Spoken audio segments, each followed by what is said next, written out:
Okay, the Botception stream. Robot Inception. Robot Inception. Robot. Robot.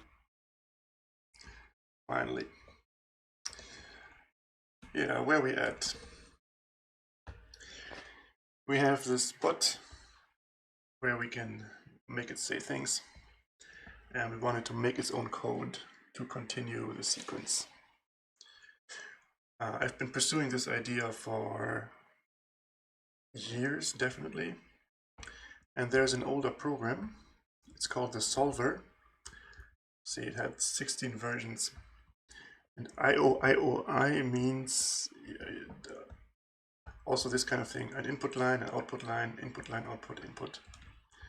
So I made this fancy abbreviation. And this solver can do a lot of things. It's long code also. This thing includes things too. And let's check out this old solver thing. When you run this solver, it will go through all its test cases, of which some are already solved. Here it even links in more programs.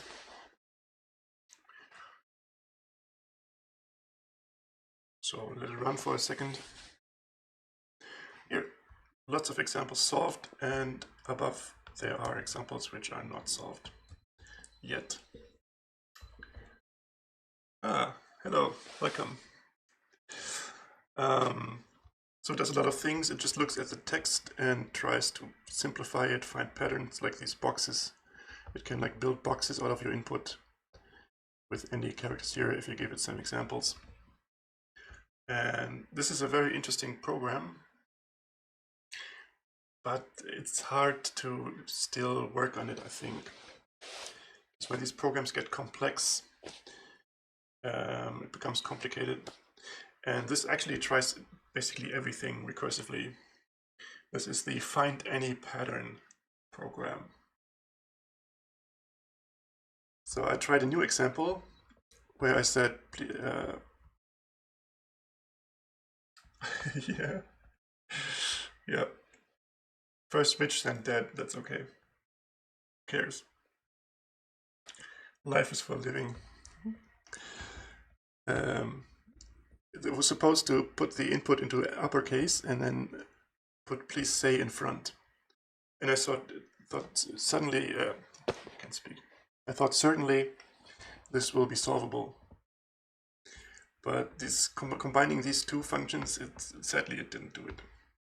If I try only this please say thing, let's try that one. That's solved. I just found out that please say is the common prefix here. If I try the other part, just converting something to uppercase, it also works. All solved. It found out that the function uppercase is the one I want. I was really sure that the combination of the two, namely this here, should work too, but alas, it didn't. So what we should have with the solver program is a tree view. We should be able to see a tree where we can open branches to see where it investigated, which path it took. And this is still a very promising thing.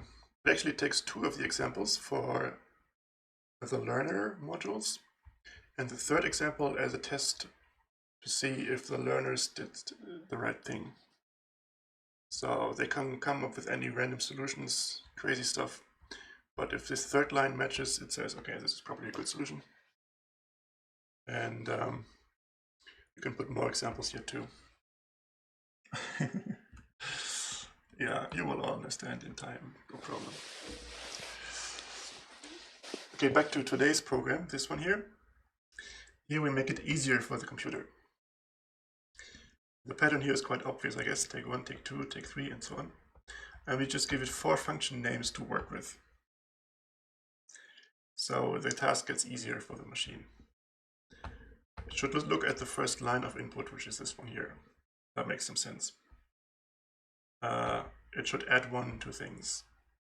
That also makes sense. 1, 2, 3. Also, lines start with 0 normally, and +1 gives us the right counting. And this takes all of the parts of the line here, and to find this common string, take. And this concats things. These are pretty simple functions. We just give the names here and say load, and it loads the functions. And here I have simulated the loading stuff, the solving stuff. Basically, this is the code it's supposed to find. Here are the function names that we give, and this is just the checker. So this short code fragment, if the software can make this short fragment, it's done. This is the input, the 4 functions, and this is the output. Make some Java code that looks reasonable, and if we run this, it will take lots of combinations. Here you can see them all until it finds the right one, which is this one. It says solution, and actually the solution will also be proposed here. Here we can now put it in. Take 3. And then we can run this again, and I hope it should give us the next line. Here, take 4. Take 4. Please tell me it works again. Take 5. And so on. Take 5. So this simple thing works. I did not get the code in time for making this actually the actual solver. So I faked this here. Yeah, exactly. There's a metric of success. We could, for example, say similarity. Here is a solution, whatever. This one here is already getting close to the real one. So this would have an error of 2, 2 missing characters. So we say, oh yeah, this is going in the right direction. Well, it's 2 per line, but whatever. And yeah, that sort of metric makes a lot of sense. We can, at each step, we can have all combinations if there is not so many, or we can try random combinations with some sort of strategy. I have one more here. Yeah, this one prints some actual Java code. It's the same thing, but it puts it into a short line of Java. So this is actually, where is it? Here, take plus, this is nicer to read than the other version, but it's basically the same thing. It's a short code fragment. You can always compile and load code at runtime. That's a standard feature of my language, and we really need this for this AI stuff. What's a Zetlin machine? What is a Zetlin machine? Never heard of that. Ah, okay. Learn expressions from propositional logic.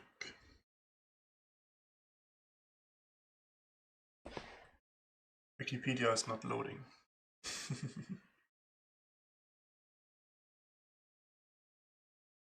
Wikipedia is not loading. Did they not get enough donations or something? That's probably the reason.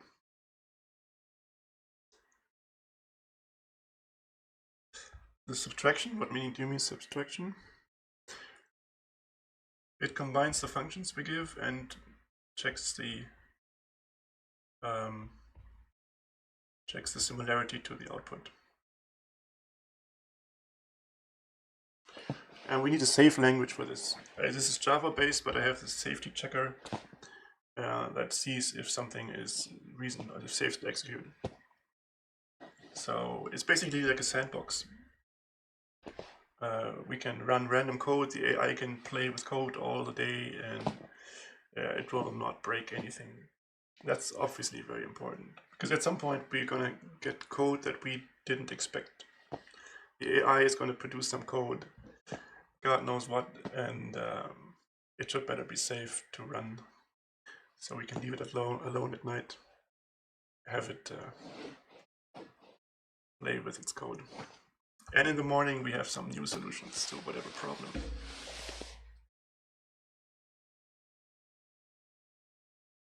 Yeah, yeah, kind of. Sounds a little bit similar. Has it loaded now? Yes.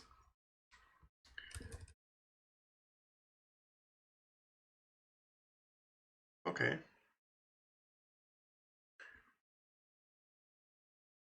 Okay.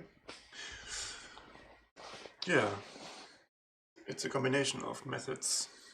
And we always want to go back to the level where we can understand what's going on. We always want to see either code or actual English propositions. English propositions are the best format for the AI to tell us things. So we should combine artificial and natural brains. Not just say we give the neural network a lot of data and then it should do everything by itself.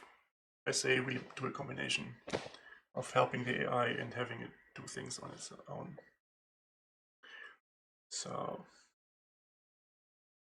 don't make it too hard for the computer. Things are hard enough already. Yeah, I guess that might be it. Actually, this was a short stream. I could keep coding things, but I don't know. Maybe not on camera. If we had other examples here, let's just make a copy here.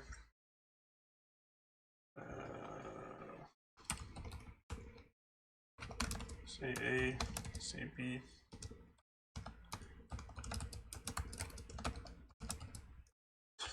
We just need one more function that does something like a letter in the alphabet.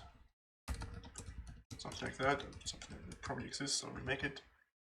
And it would just use this to make this A, B, C, D things. And so on. Watch my OEN. My what? My what?